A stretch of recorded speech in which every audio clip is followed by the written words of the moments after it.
Si vous aimez ceux qui vous aiment, quel gré en sera-t-on?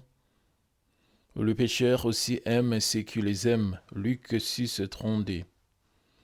Partie 1. L'importance de l'amour. Chapitre 1. L'amour spirituel. Chapitre 2. L'amour charnel. L'amour spirituel. Bien-aimés, aimons-nous les uns les autres, car l'amour est de Dieu, et quiconque aime est né de Dieu et connaît Dieu. Celui qui n'aime pas n'a pas connu Dieu, car Dieu est amour. 1 Jean 4, 7 à 8. Le simple fait d'entendre le mot amour fait battre nos cœurs et voguer nos imaginations. Pouvoir aimer quelqu'un et partager un amour véritable toute notre vie durant résisterait en une vie comblée du plus haut niveau de bonheur. Parfois, nous entendons parler des gens qui surmontent des situations proches de la mort et qui décident de faire de leur vie quelque chose de beau par la puissance de l'amour. L'amour est incontournable si nous voulons mener une vie heureuse. Il a le plus grand pouvoir de changer nos vies.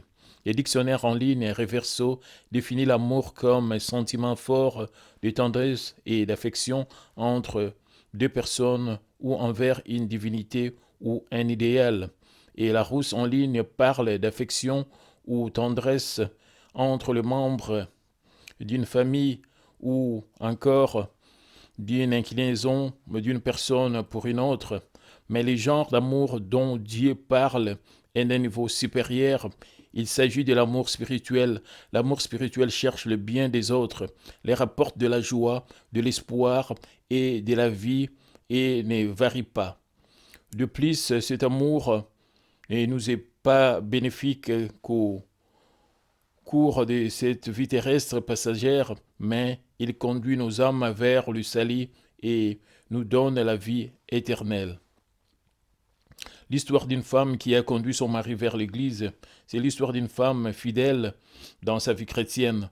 Malheureusement, son mari n'aimait pas qu'elle vienne à l'Église et lui rendait la vie difficile. Même au sein d'une telle opposition, elle se rendait à la réunion de prière matinale et quotidienne et priait pour son mari. Un jour, elle est partie prier tôt le matin en prenant avec elle les chaussures de son mari. Serrant les chaussures contre elle, elle a prié avec larmes, Seigneur, aujourd'hui, ce ne sont que ces chaussures qui sont venues à l'église, mais je te prie que la prochaine fois, le propriétaire de ces chaussures vienne également. Après quelque temps, une chose incroyable s'est produite. Le mari est venu à l'église. À chaque fois qu'il quittait la maison pour se rendre au travail, le mari ressentait une certaine chaleur dans ses chaussures. Un jour, il a vu sa femme partir avec ses chaussures et il l'a suivie pour voir où elle allait. Elle allait à l'église. Cela le contrariait, mais sa curiosité a pris le dessus. Il fallait qu'il découvre ce qu'elle faisait à l'église avec ses chaussures. Il s'est rendu discrètement dans l'église, sa femme priant en serrant ses chaussures contre elle. Il a pu entendre la prière de sa femme. Donc, chaque mot concernait son bien-être et qu'il soit béni. Son cœur a été touché et il n'a pas pu s'empêcher de ressentir du remords par rapport à la façon dont il avait traité sa femme. Finalement, ce mari a été touché par l'amour de sa femme et est devenu un chrétien fervent. Dans ce genre de situation, la plupart des femmes ne demanderaient de prier pour elles en disant « Mon mari me rend la vie dure et c'est uniquement parce que je viens à l'église. S'il vous plaît, priez pour moi afin que mon mari cesse de me persécuter. » Et c'est alors que je réponds « Devenez rapidement sanctifiés et atteignez la sanctification. » C'est la seule façon de régler votre problème. Ces femmes pourront témoigner d'un amour plus spirituel envers leur mari s'ils elles rejettent le péché et atteignent la sanctification. Quel mari rendrait la vie difficile à sa femme si celle-ci se sanctifie et le sert du fond du cœur?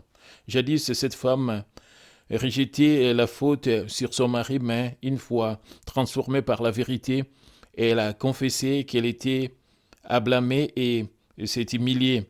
La lumière spirituelle chasse alors le ténèbre et le mari peut également être changé.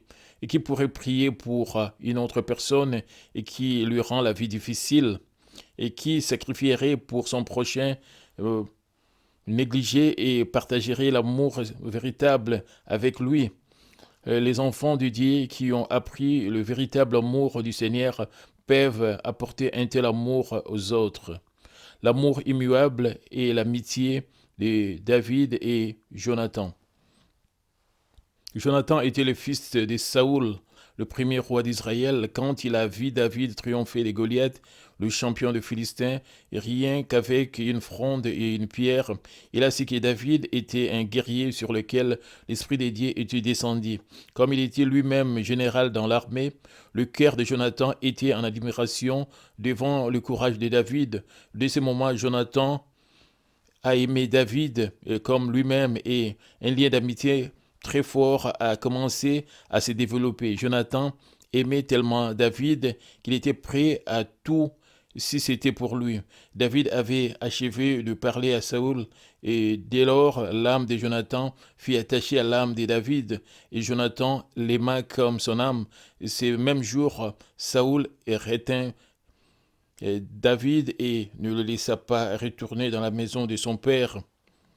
Jonathan fit alliance avec David parce qu'il aimait et comme son âme, il ôta le manteau qu'il portait pour le donner à David et lui donna ses vêtements, même son épée, son arc et sa ceinture. 1 Samuel 18, 1, 4. En tant que fils aîné de Saoul, Jonathan était l'héritier du trône et il aurait donc très bien pu haïr David qui était tellement aimé du peuple. Cependant, il n'avait aucun désir par rapport au titre de roi. Au contraire, lorsque Saoul essayait de tuer David pour garder son trône, Jonathan a risqué sa propre vie pour sauver son ami. Cet amour a duré jusqu'à sa mort. Quand Jonathan a perdu la vie lors de la bataille de Gilboa, David a pleuré et a gêné jusqu'au soir. Je suis dans la douleur à cause de toi, Jonathan, mon frère. Tu faisais tout mon plaisir, ton amour pour moi était admirable au-dessus de l'amour des femmes. De Samuel 1, 26. Lorsque il est devenu roi, David a retrouvé Mephibosheth, le fils unique de Jonathan, lui a rendu toutes les possessions de Saoul et a pris soin de lui dans son palais comme il s'agissait de son propre fils. De Samuel 9. Comme dans cette histoire, l'amour spirituel consiste à aimer l'autre personne d'un cœur immuable et de toute sa vie, même si on n'en tire aucun bénéfice, mais que cela nous cause plutôt des dommages. L'être agréable est que dans l'espoir d'obtenir quelque chose en retour ne consiste pas l'amour véritable. L'amour spirituel, c'est se sacrifier et continuer à donner aux autres de façon inconditionnelle avec des intentions pures et vraies. L'amour immuable de Dieu et du Seigneur envers nous.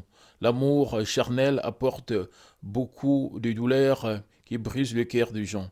Lorsque nous souffrons et nous nous sentons seuls à cause de l'amour changeant d'une personne, il y a une personne qui nous réconforte et devient notre ami, et c'est le Seigneur. Il a été méprisé et rejeté, bien qu'innocent. Ésaïe 53, 3.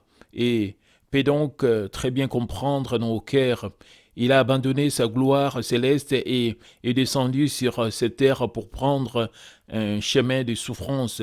En se faisant, il est devenu notre vrai consolateur et notre ami.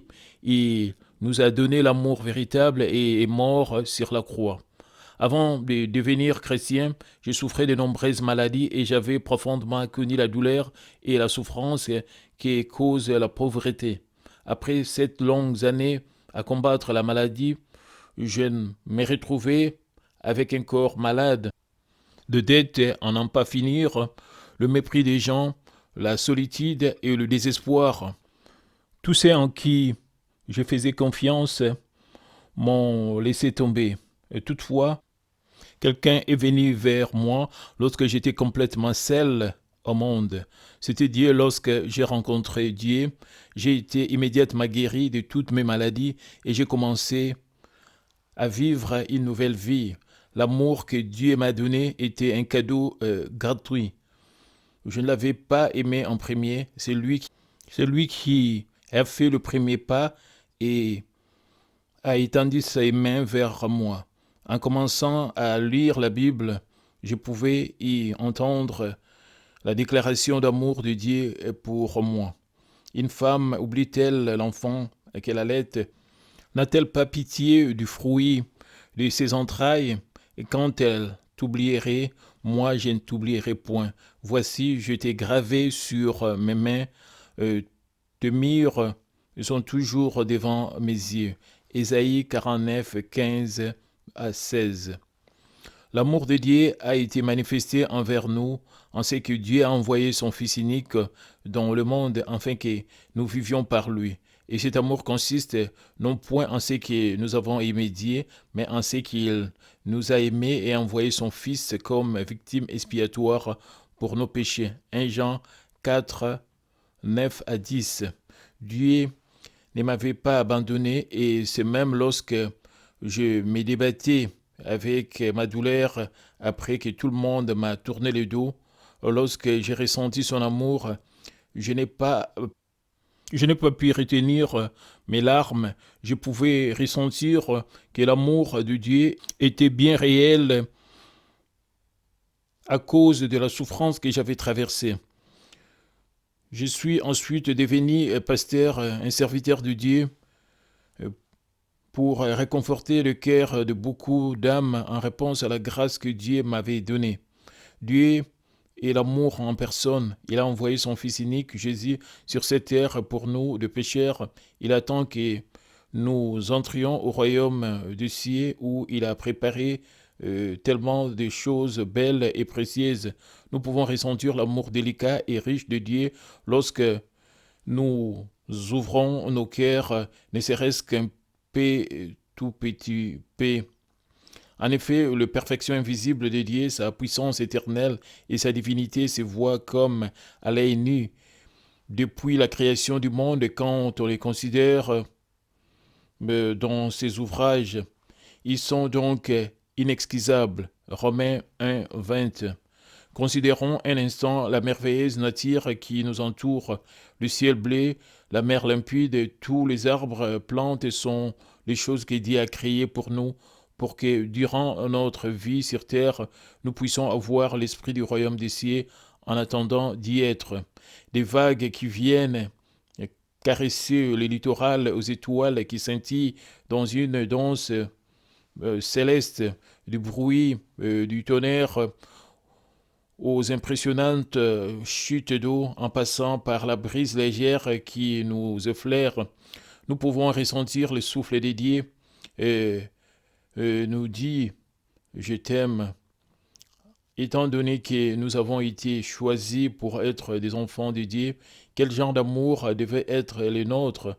Nous devons donc avoir un amour éternel et vrai au lieu d'un amour dénué des sens qui change lorsque la situation n'est plus à notre avantage.